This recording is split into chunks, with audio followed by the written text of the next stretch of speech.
Dans quelques petits échanges, quelquefois pas très agréables, l'adjectif vieille vient s'ajouter à une remarque désagréable. Et ça m'a beaucoup heurtée. Même pas mort, c'est un podcast des Petits Frères des Pauvres, l'association qui lutte depuis 1946 contre l'isolement des personnes âgées. Dans la saison 1, on a pu constater que la vieillesse n'était pas la retraite du cœur. Avec cette nouvelle saison, l'objectif est toujours de changer de regard sur nos aînés, en arrêtant de fermer les yeux justement sur un sujet qui nous concerne toutes et tous, l'agisme. Moi je m'appelle Fiona Hyper, je suis journaliste, et je suis allée parler de préjugés, de respect et du temps qui passe avec des vieux, des moins vieux et des experts. Dans cet épisode 2, on va voir comment l'agisme s'incruste même dans le quotidien. Pourquoi on a tendance à traiter différemment les personnes qui nous paraissent très jeunes ou très vieilles ? Est-ce que sans s'en rendre compte, on serait pas tous un peu agistes ? En bref, comment déceler les stigmatisations liées à l'âge dans la vie de tous les jours ? 30 ans, ce n'est vraiment qu'un nombre. Maman, je pense jamais au jour où j'aurai 30 ans. Je suis trop jeune pour être vieux. Ne sois pas impoli. On a tous des rapports différents avec l'avancée en âge. Il y a celles et ceux qui sont ravis de s'échapper des questionnements existentiels de la jeunesse, celles et ceux qui sont obsédés par les pas de doigts qui se creusent au coin de leurs yeux, ou encore celles et ceux pour qui c'est même pas un sujet. Notre manière d'aborder les choses dépend d'un tas de facteurs, de notre éducation à notre état de santé, en passant par notre statut social. Ce lien intime qu'on entretient avec l'approche de la vieillesse est lui-même influencé par nos représentations, mais aussi par nos interactions avec les autres. Et parfois, c'est dans la vie de tous les jours qu'on nous rappelle à notre sort de mortel, sans qu'on l'ait vraiment demandé. Pour nous en parler, on s'est tourné vers Catherine, 66 ans, qui commence par nous détailler son rapport à la vieillesse. La vieillesse, pour moi, c'était mes grands-mères. Maintenant que je commence à vieillir, j'ai l'impression que la perception que les autres ont de moi ne correspond pas forcément à ce que moi, j'ai dans ma tête. Je ne me sens pas physiquement âgée. Je me sens pas réduite dans mes capacités, pour l'instant intellectuelles et physiques. Mais pour autant, le regard des autres me rappelle que je fais partie maintenant des seniors, des vrais seniors, plus même, j'aurais tendance à dire. Plus je vieillis, plus l'acceptation est assez difficile quand même. C'est peut-être pas tant la vieillesse en elle-même que j'appréhende, mais c'est la dépendance éventuelle, la maladie, et puis le fait de ne plus pouvoir faire certaines choses que j'aime faire, comme voyager, faire du sport, réfléchir, parce que la vieillesse peut altérer les facultés intellectuelles aussi. Je crois que j'ai peur de diminuer. Évidemment, Catherine n'est pas vieille à 66 ans. Mais ça ne l'empêche pas d'être victime d'agisme dans son quotidien. C'est d'ailleurs à travers les stigmatisations et jugements d'inconnus qu'elle a commencé à se questionner sur son âge.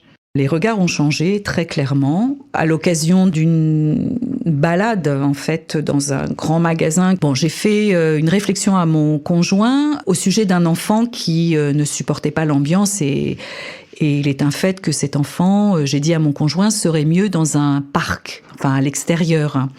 Alors c'était pas très fin de ma part, je l'avoue. Et les parents se sont retournés vers moi en me traitant de vieille connasse. Et là, j'ai eu une prise de conscience que on me renvoyait à mon âge, à ma façon de penser, à ma position dans la société. Et puis ça n'a pas été la seule fois. Le vieil adossé à l'insulte, ça a été aussi dans un transport, un jour où j'avais demandé pour une jeune femme très enceinte. J'étais debout, je précise, et j'avais demandé que quelqu'un cède la place. Et là encore, à une forme d'insulte murmurée à voix très basse, on a adossé le vieil. Et ça m'a beaucoup choquée, contrariée et même peinée, parce que c'est essentialiser la vieillesse. Pourquoi a-t-on besoin de me rappeler, quand on me parle, et même quand on n'est pas d'accord avec moi, que, en plus de ce que je dis et ce avec quoi on n'est pas d'accord, je suis vieille. Dans le regard des autres, en fait, l'adjectif vieux adossé à une insulte devient en lui-même une insulte. Être vieux, c'est pas bien, quoi. Les mots peuvent dépasser la pensée, mais les gestes et les décisions ne trompent pas. L'agisme, dans la vie de tous les jours, c'est pas que des insultes. C'est aussi et surtout des comportements. Ça peut être, par exemple, de faire quelque chose à la place de ses parents parce qu'on estime qu'ils vont être trop lents ou ne pas y arriver. Ça peut aussi être le fait de souffler au feu rouge quand le conducteur devant soi est âgé, en se disant qu'il va mal s'y prendre.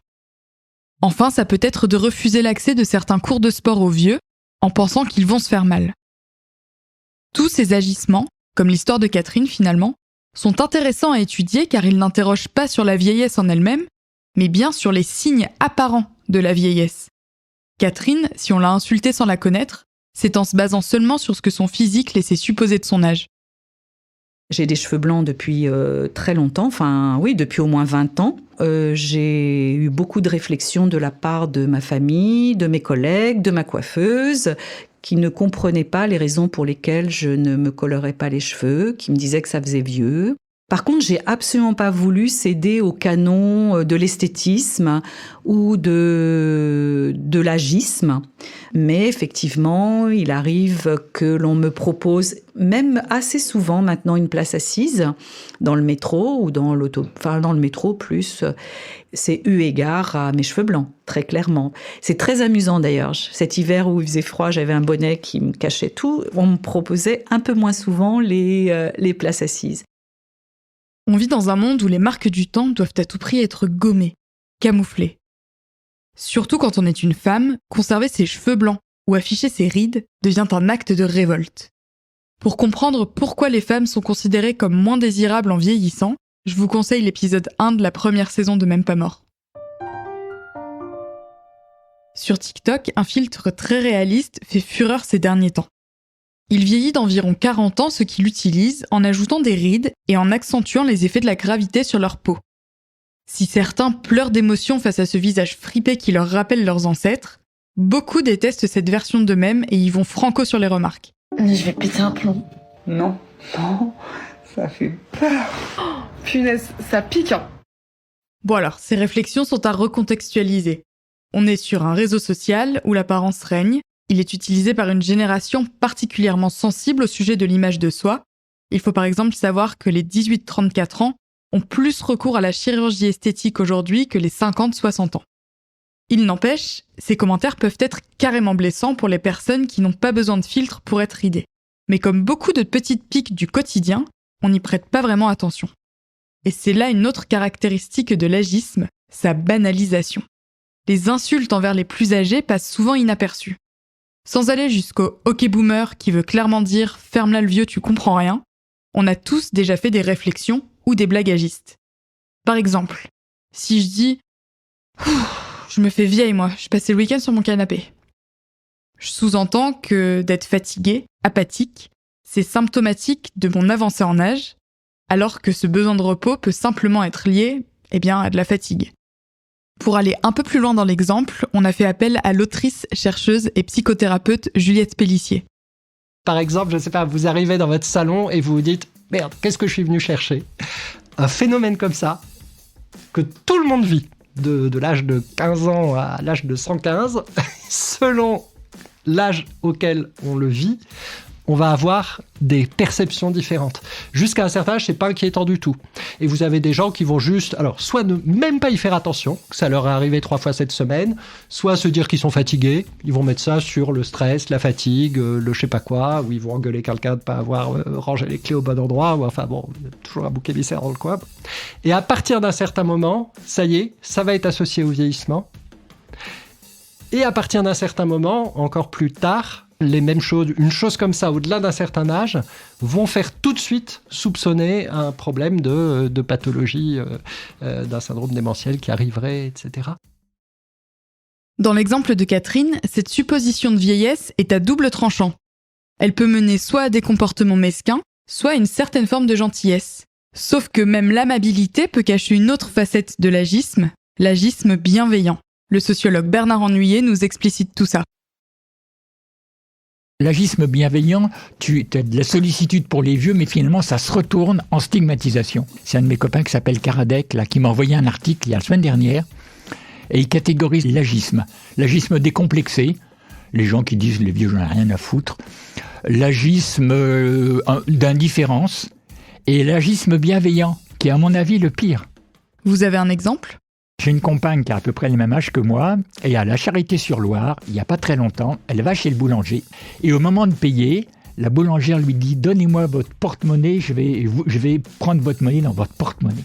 Elle est sortie complètement offusquée, quoi. C'est redoutable, ça. Alors là, il y a plein de trucs tous les jours, où les gens croient bien faire. Laissez-nous faire ce qu'on peut encore faire. Si on ne sait pas, on vous demandera.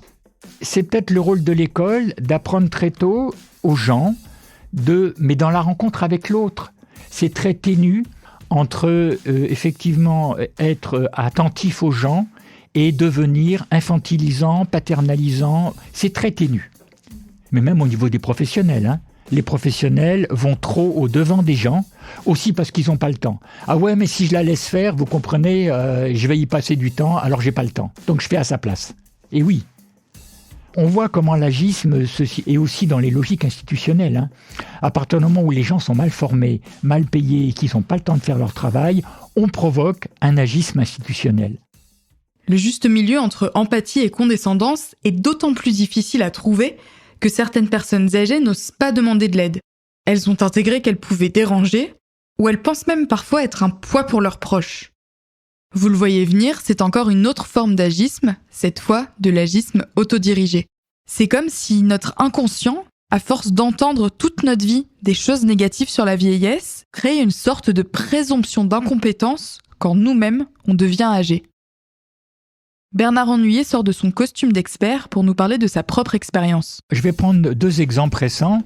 Des fois, quand je m'habille, ou je me dis, tiens, est-ce que je vais m'habiller comme ça ? Est-ce que ça fait pas vieux qui veut pas vieillir ? Est-ce que ça fait pas vieux jeune ? Voilà, on se pose ces questions-là. Je pense à une réflexion de ma compagne il y a 3-4 ans qui m'a beaucoup frappé. Vers Métro Goncourt, là, on trouve un bistrot qui était ouvert à 10h du soir.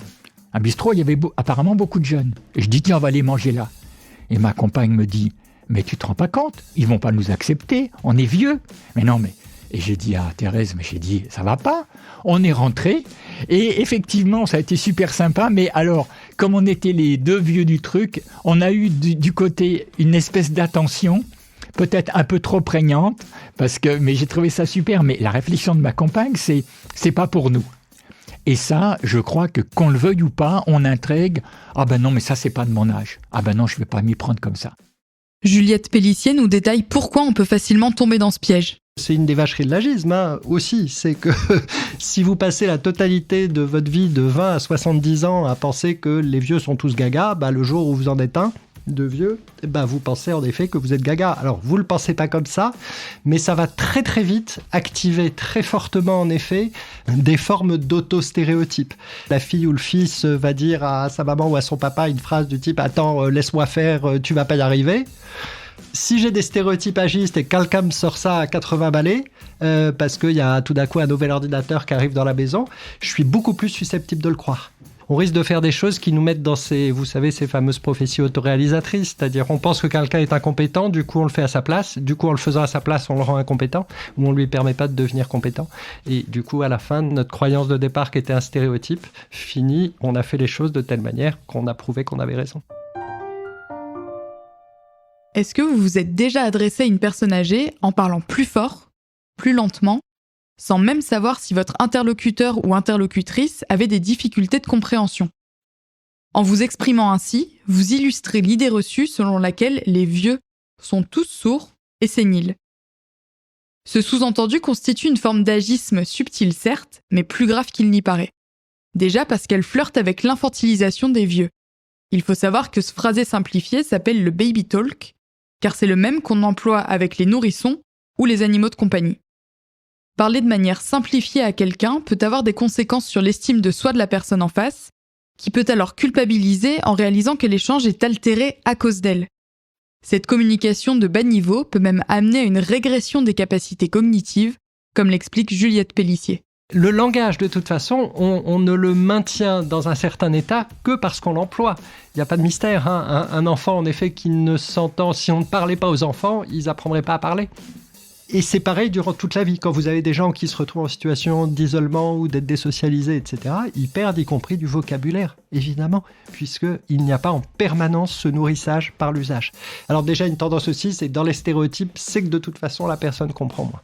Comme elle comprend moins, on va en effet simplifier. Et plus on simplifie, si vous avez une personne à qui tout le monde pendant des mois et des mois, en effet, parle avec un vocabulaire simplifié, peu à peu, elle va en effet de moins en moins utiliser un autre vocabulaire et de plus en plus appauvrir son vocabulaire, sa manière de parler, etc. Souvent des choses dans des familles, par exemple, mais là aussi, sans que ça soit de la malveillance, mais ça peut aller très vite. Là où je peux jouer quelque chose, c'est par exemple sur la capacité à suivre plusieurs conversations en même temps. Donc si vous avez une tablée où vraiment personne fait attention à ça, ça peut très facilement placer la personne de 80 ou 90 ans en situation un peu de retrait par rapport aux conversations. Et c'est des cercles vicieux, c'est-à-dire cette situation de retrait va aller activer les stéréotypes de la plupart des convives du type mamie elle est dans sa bulle, elle est dans son monde, voire dans sa maladie d'Alzheimer. Du coup on va moins aller lui parler. Comme on va moins aller lui parler, on va encore plus activer chez elle le fait qu'elle n'est pas en sécurité, et elle va de plus en plus intérieurement aussi s'isoler. Plus elle va s'isoler, moins son vocabulaire en effet va être entretenu, donc moins ça sera facile de parler quand elle parlera. Enfin, voilà. Vous avez comme ça énormément de situations qui sont des cercles vicieux en fait, où très vite on peut arriver à des choses assez graves, du coup en termes d'isolement social, y compris entouré de gens. Revenons à Catherine. Si elle n'est pas concernée par le baby talk, et heureusement d'ailleurs, elle est tout de même impactée par l'agisme auquel elle est confrontée. C'est surtout que ça me renvoie à une finitude. Ça me renvoie à l'idée qu'il ne me reste pas forcément beaucoup de temps pour faire tout ce que j'aurais envie de faire encore. Pour vous donner un exemple très concret, j'ai toujours beaucoup voyagé. Dans le cadre de mon activité professionnelle, j'aimerais bien encore, dans les années qui me restent de mobilité facile, avoir encore des expériences, mais plus de bénévolat à l'étranger. Et dans beaucoup de recherches que je fais, je suis bloquée par l'âge. C'est-à-dire que là, dans ce domaine-là, on considère qu'au-delà d'un certain âge, non, vous n'avez plus autant à apporter qu'un jeune. Et ça, vous voyez, ça me blesse. J'estime que mon passé professionnel et ma volonté pourraient m'amener encore à avoir quelques missions. Et il y a un coup près. Non. Au-delà d'un certain âge, en gros, vous ne nous intéressez plus. Il y a des missions qui s'arrêtent à 50 ans. Au-delà de 50 ans, on va vous proposer des missions avec les animaux. Ok, j'aime bien les animaux, mais je peux aussi faire autre chose que la protection des kangourous à Pétaouchnok. Est-ce que vous pourriez vous empêcher de faire des choses à cause de l'agisme ? Vu ce que nous renvoie la société, oui, je pense qu'il y a des choses que je pourrais ne plus faire. Alors, je suis un entre-deux là. Je suis encore à 80% en activité professionnelle. Je prends ma retraite à la fin de l'année.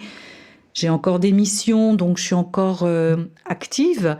Mais je vous dis, je recherche pour ne pas tomber dans une retraite inactive. Et là, je me rends compte que on me renvoie l'âge.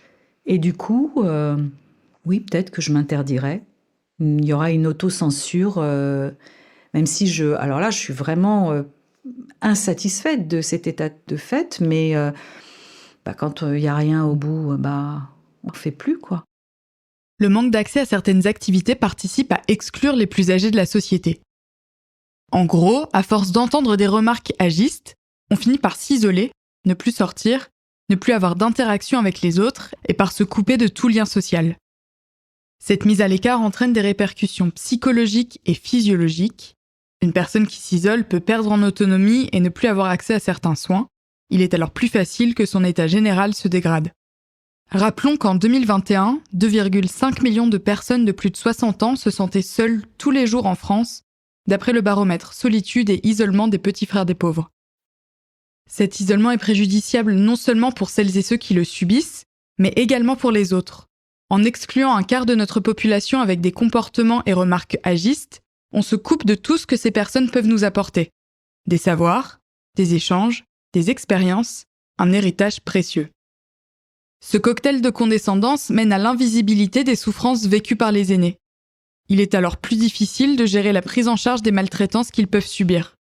Toutes ne sont d'ailleurs évidemment pas révélées par les scandales en EHPAD et certaines, voire même beaucoup, arrivent à domicile.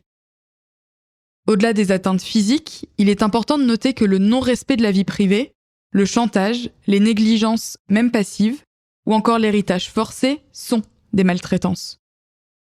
Selon l'OMS, une personne âgée sur 6 a subi des maltraitances au sein de son environnement en 2022. Les personnes âgées ne sont pas les seules à ressentir le poids des stéréotypes dans leur quotidien. Les jeunes peuvent aussi se coltiner des comportements déplacés ou des réflexions malvenues à cause d'une image négative ou cliché. Pour Marie Caillot, présidente du Conseil d'orientation des politiques de jeunesse, les stigmatisations fragilisent et excluent également les jeunes, qui paient les conséquences de cet agisme au jour le jour. J'animais un débat dans le cadre de présidentielle, je crois que c'était en 2017. Et justement, j'interrogeais les représentants de partis sur la question de la précarité des jeunes. Et il y en a quand même un qui était là pour me répondre « Oui, mais quand on est jeune, c'est la vie de bohème ». Bah en fait, non, il n'y a pas de vie de bohème, il y a une vie de précarité. Et en fait, ils la subissent, ils ne la choisissent pas. On comprend assez aisément que parce qu'on est dans une situation de précarité, parce qu'on est jeune et que c'est la vie de bohème, c'est génial, bah forcément ça a un impact sur la manière dont on vit, les choix qu'on va faire, sur le logement qu'on occupe, sur la qualité de son alimentation, enfin un tas de conséquences qui sont parfois assez dramatiques, hein, parce qu'on voit qu'il y a des jeunes qui font le choix de plus manger. Et sur la question de la santé mentale, effectivement, pour le coup, là, je pense que c'est quand même plus issu de la pression qu'on peut mettre aux jeunes. Là, l'exemple qui me vient en tête, c'est des jeunes à qui, justement, on vient répéter « il faut réussir », on leur donne un tas d'injonctions à la réussite, aux bonnes notes, à l'évaluation, et en même temps, il faut avoir une super vie sociale. L'injonction à avoir plein de copains, à sortir, en fait, il y a des gens à qui ça ne convient pas et pour le coup, c'est une frustration énorme. Et quand bien même on a 20 ans, on ne vit pas sa meilleure vie, quoi.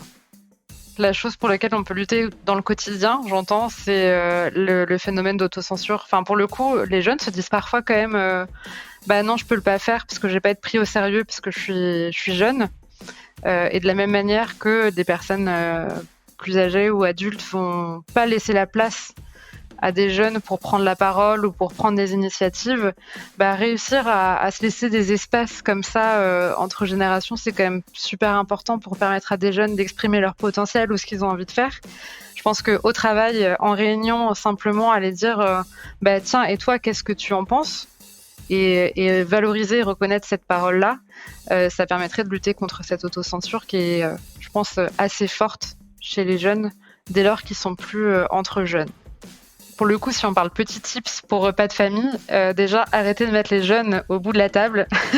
Excellente idée pour permettre de les intégrer pleinement. Et petit message personnel. Alors ça, c'est pour le coup, si mes grands-parents écoutent ce podcast, j'espère qu'ils l'entendront parce que ne plus moquer les choix d'engagement des jeunes, hyper important. Je pense notamment à toutes les blagues qu'il peut y avoir sur le végétarisme ou le véganisme dans les familles, qui est assez dramatique parce que pour le coup, ça nécessite à chaque fois de devoir expliquer, mais en fait, c'est même pas expliquer, c'est se justifier. Ça, c'est un truc assez incroyable. Puisqu'on est en famille, restons-y. On vient de le voir, les a priori hérités de nos représentations ne mènent à rien de bon. Mais bonne nouvelle. Pour le sociologue Bernard Ennuyé, ces idées reçues peuvent être dissoutes par l'éducation, en famille ou à l'école, ou encore par la force de l'entraide. Je voudrais quand même pas oublier de dire que la France, elle est très très bonne dans la solidarité entre les générations. Car ce qu'on sait aujourd'hui, si beaucoup de gens peuvent rester chez eux jusqu'au bout sans entrer en EHPAD alors qu'ils ont des difficultés importantes, c'est parce que c'est les familles qui font le boulot, et notamment les femmes. Tous les chiffres sont là. Ce ne sont pas les aides publiques qui les aident, c'est les femmes. Les conjointes, les filles, les belles-filles et les petites filles. Et de ce côté-là, la France est très bonne. Si la France était capable de mettre en place, et pourquoi pas, une politique publique plus généreuse, je pense que la France est un pays qui n'a pas à rougir de la façon dont elle traite les gens qui vieillissent. Hein. Absolument pas. Moi, je crois que les retraités que nous sommes, la balle est aussi dans notre camp. On dit que les gens viennent pas vers nous, mais à nous aussi peut-être d'aller vers les... je sais pas, moi je vois avec mes petits-enfants, il y a des fois des trucs que je comprends pas du tout, j'essaie de leur dire, explique-moi ce qui se passe, qu'est-ce que t'écoutes, qu'est-ce que tu fais, quand je vois Thomas qui joue à des trucs, à des jeux, machin, c'est peut-être à nous à faire, souvent les premiers pas. Il y a des gens, là je vois, je travaille beaucoup avec des personnes vieillissantes qui ont créé des habitats partagés. C'est venu souvent de vieilles dames. Plutôt que de me lamenter que je reste tout seul, puisque je ne veux pas rester toute seule, je vais aller voir d'autres et on va construire un habitat partagé. Il y a plein de choses comme ça qui fonctionnent en France très bien, uniquement à l'initiative de gens qui ont choisi de ne pas rester enfermés dans les stéréotypes et qui ont été à la rencontre des autres. Alors des fois ça ne marche pas et des fois ça marche très bien. L'intergénérationnel peut être une clé magique pour sortir de l'agisme et envoyer valser les clichés qui collent à notre imagination.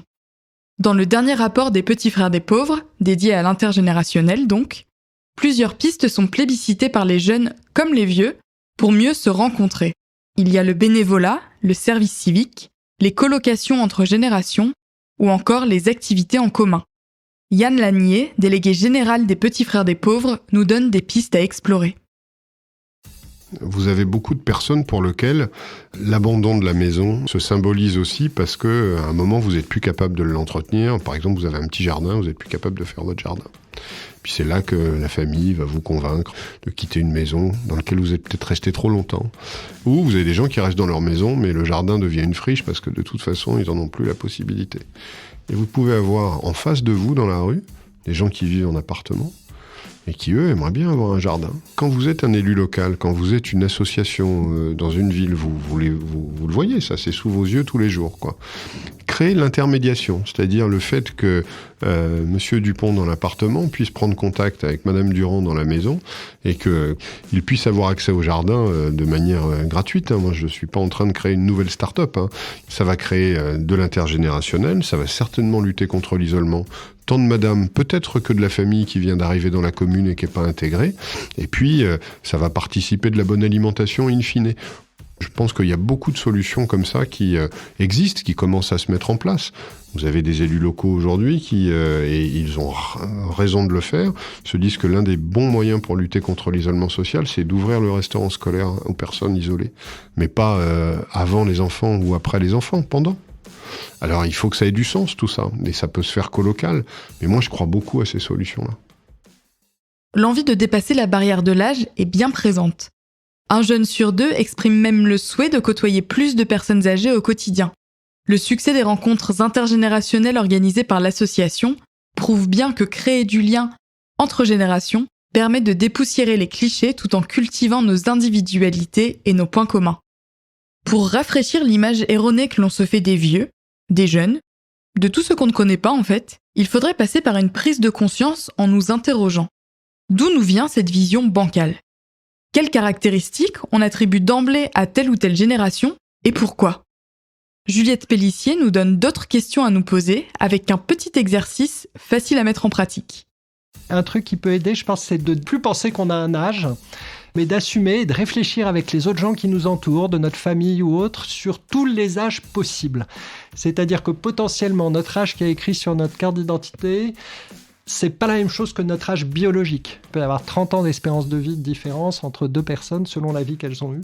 C'est pas la même chose que notre âge familial. Deux personnes qui ont le même âge, mais l'une est grand-mère, l'autre l'est pas, peuvent se vivre et être vécues par leur famille de façon très différente. On a un âge relationnel aussi. Si vous passez une soirée avec une personne qui a 30 ans de plus que vous ou une soirée avec une personne qui a 30 ans de moins de vous, votre âge relationnel n'est pas forcément le même. Et du coup, ça peut être très intéressant aussi parce que même selon les moments de la vie, on n'a pas forcément le même âge. Il y a des moments où on peut vivre une situation comme on la vivait 30 ans avant, alors que le lendemain, on peut vivre une situation d'une manière avec un gros décalage par rapport à ça. Je pense que c'est un support chouette, à la fois psychiquement et de discussion, d'essayer un peu de sortir de l'idée qu'il y a un âge et d'essayer de penser plutôt sur quels âges on a. Dans cet épisode, on a compris comment ces satanées idées reçues ou constructions sociales nous poussent à tenir des propos ou à avoir des comportements agistes au quotidien. On a aussi mesuré l'ampleur des conséquences de nos a priori sur nos interactions avec les autres. La banalisation de ces actions et paroles qui blessent tant pousse celles et ceux qui les subissent à prendre moins de place, à s'auto-censurer, parfois jusqu'à l'isolement. Déconstruire l'agisme requiert surtout de l'attention à l'autre. Questionnons nos aînés et nos cadets plutôt que de supposer. Arrêtons de nous mettre à la place des autres pour leur en faire de la place. Et à ce propos, Catherine a une dernière chose à nous dire. Il ne faut pas mettre tout le monde dans le même sac. Pour ma génération, à la limite qu'on s'intéresse un peu moins à nous sur le plan économique, ce serait pas plus mal, et qu'on nous laisse entrer dans la vieillesse sans en faire toute une histoire, quoi. On est encore actif, on peut encore aider. On est très présent, je pense, auprès de nos petits-enfants. On est vieux, mais on a encore le droit de faire ce qu'on veut. Vous venez d'écouter Même pas mort, un podcast proposé par les Petits Frères des Pauvres. J'ai écrit, réalisé et monté cet épisode. Orphée Loro en a fait le mixage et Audio Tactique en a composé la musique. Si vous avez aimé ce podcast, n'hésitez pas à le partager, à le noter 5 étoiles sur les plateformes et surtout à en parler autour de vous. Et pour aller plus loin, rendez-vous sur les réseaux sociaux et sur le site des Petits Frères des Pauvres. À très vite!